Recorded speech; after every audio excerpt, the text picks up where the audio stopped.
Welcome to mining T20 mining T20 में आपका स्वागत है। आज हम लोग डिस्कस करेंगे forms under call mine regulation 2017 CMR में जितने भी फॉर्म हैं उन सभी को आज डिस्कस करेंगे। तो चलिए शुरू करते हैं। Regulation 3 notice of opening. अगर किसी माइंस को ओपन करना है तो इसकी जानकारी फॉर्म 1A में देंगे और इसकी जानकारी माइंस के ऑनर एजेंट या फिर मैनेजर देंगे, वो भी 30 दिन पहले। जानकारी किसको देनी है? To the chief inspector of mines को, controller Indian bureau of mines को, डिस्ट्रिक्ट मजिस्ट्रेट को या फिर रीजनल इंस्पेक्टर ऑफ माइंस को। तो ये था हमारा form 1A। Regulation 6 notice of reopening. अगर कोई भी माइंस किसी भी वजह से बंद है या काम नहीं चल रहा है और उसे रीओपन करना है तो इसकी जानकारी फॉर्म 1B में देंगे और इसकी जानकारी माइंस के ऑनर एजेंट या फिर मैनेजर देंगे, वो भी 30 दिन पहले। जानकारी किसको देनी है? To the chief inspector of mines को, रीजनल इंस्पेक्टर ऑफ माइंस को या फिर डिस्ट्रिक्ट मजिस्ट्रेट को। तो ये था हमारा form 1B। Regulation 5 notice of intention of closure या फिर abandonment.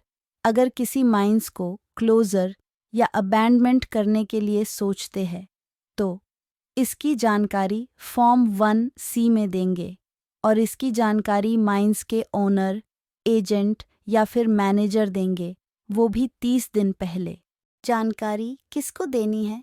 To the chief inspector of mines को, रीजनल इंस्पेक्टर ऑफ माइंस को या फिर डिस्ट्रिक्ट मैजिस्ट्रेट को।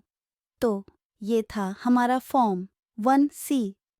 Regulation 5 notice of discontinuance. अगर किसी माइंस को कंटिन्यू नहीं करना है तो इसकी जानकारी फॉर्म 1D में देंगे और इसकी जानकारी माइंस के ऑनर एजेंट या फिर मैनेजर देंगे, वो भी 30 दिन पहले। जानकारी किसको देनी है? To the chief inspector of mines को, रीजनल इंस्पेक्टर ऑफ माइंस को या फिर डिस्ट्रिक्ट मैजिस्ट्रेट को। तो ये था हमारा form 1D। Regulation 7 notice of change in name of mine. अगर किसी माइंस के नाम को चेंज करते हैं तो उसकी जानकारी फॉर्म 2A में देंगे और इसकी जानकारी माइंस के ऑनर एजेंट या फिर मैनेजर देंगे, वो भी 7 दिन के अंदर में। जानकारी किसको देनी है? To the chief inspector of mines को और रीजनल इंस्पेक्टर ऑफ माइंस को। तो ये था हमारा form 2A। Regulation 7 notice of change in ownership of mine. अगर किसी माइंस के ओनरशिप को चेंज करते हैं तो उसकी जानकारी फॉर्म 2B में देंगे और इसकी जानकारी माइंस के ओनर या फिर एजेंट देंगे, वो भी 7 दिन के अंदर में। जानकारी किसको देनी है? To the chief inspector of mines को और रीजनल इंस्पेक्टर ऑफ माइंस को। तो ये था हमारा form 2B। Regulation 7 notice of change in address of mine, owner agent या मैनेजर। अगर किसी माइंस के ओनर एजेंट या मैनेजर उनका एड्रेस चेंज होता है तो उसकी जानकारी फॉर्म 2C में देंगे और इसकी जानकारी माइंस के ऑनर एजेंट या फिर मैनेजर देंगे, वो भी 7 दिन के अंदर में। जानकारी किसको देनी है?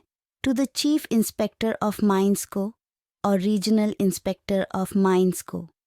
तो ये था हमारा form 2C। Regulation 7 notice of appointment of agent, manager, engineer, assistant manager, ventilation officer, safety officer या सर्वेयर अगर किसी माइंस में agent, manager, engineer, assistant manager, ventilation officer, safety officer या सर्वेयर का अपॉइंटमेंट करते हैं तो इसकी जानकारी फॉर्म 2D में देंगे और इसकी जानकारी माइंस के ऑनर, एजेंट या फिर मैनेजर देंगे, वो भी 7 दिन के अंदर में। जानकारी किसको देनी है? To the chief inspector of mines को और रीजनल इंस्पेक्टर ऑफ माइंस को। तो ये था हमारा फॉर्म 2D।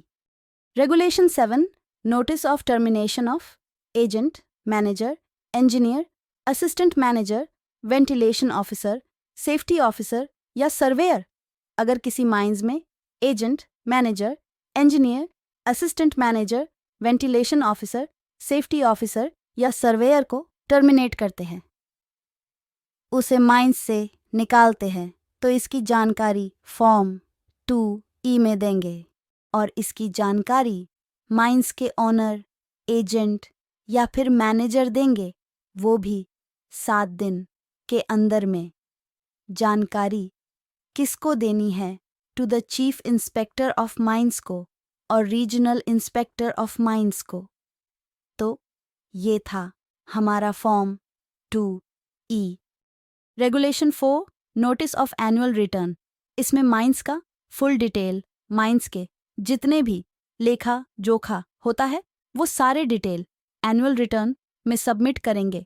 इसकी जानकारी फॉर्म 3 में देंगे और इसकी जानकारी माइंस के ओनर, एजेंट या फिर मैनेजर देंगे, जो कि 1 फरवरी या फिर उससे पहले देना है। जानकारी किसको देनी है? To the chief inspector of mines को, रीजनल इंस्पेक्टर ऑफ माइंस को या फिर डिस्ट्रिक्ट मैजिस्ट्रेट को। तो ये था हमारा form 3। Regulation 8 notice of accident या डेंजरस अकरेंस। अगर किसी माइंस में कोई एक्सीडेंट होता है किसी भी तरह का तो उसकी जानकारी फॉर्म 4A में देंगे और इसकी जानकारी माइंस के ओनर, एजेंट या फिर मैनेजर देंगे, वो भी 24 घंटे के अंदर में। जानकारी किसको देनी है?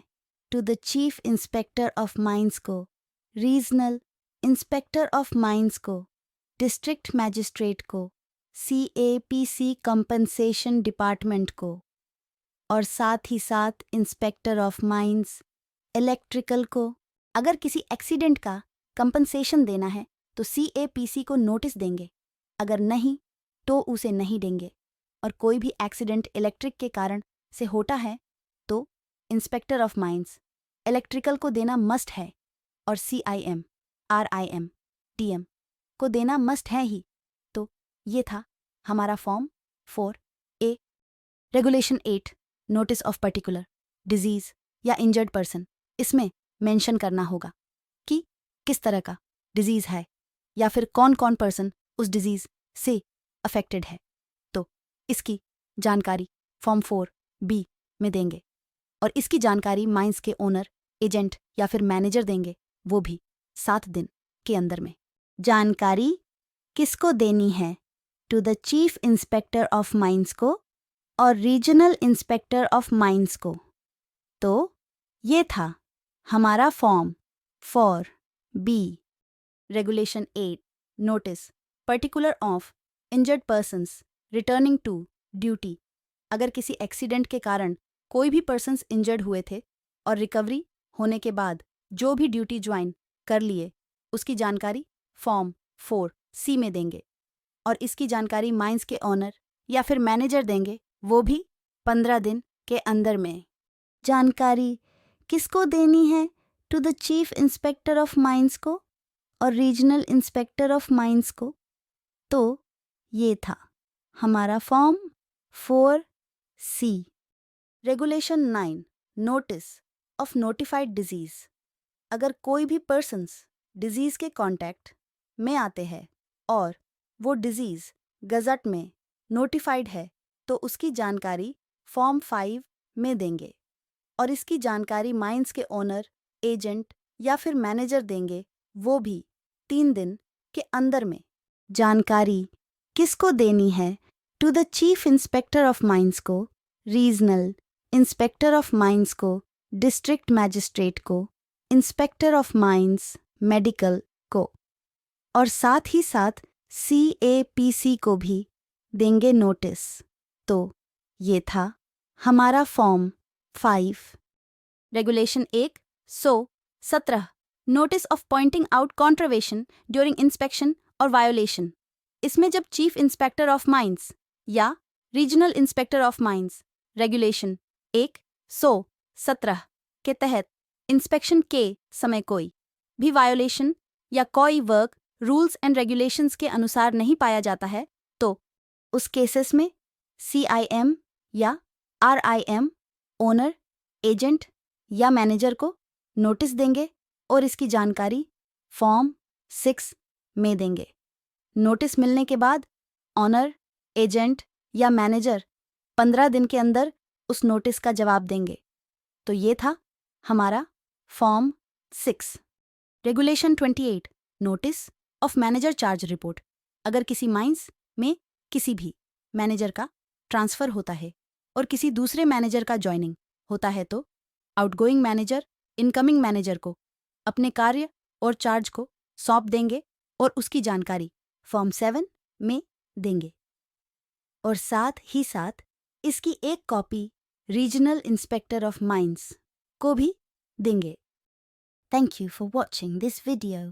Please like, share and subscribe. Mining Tea 20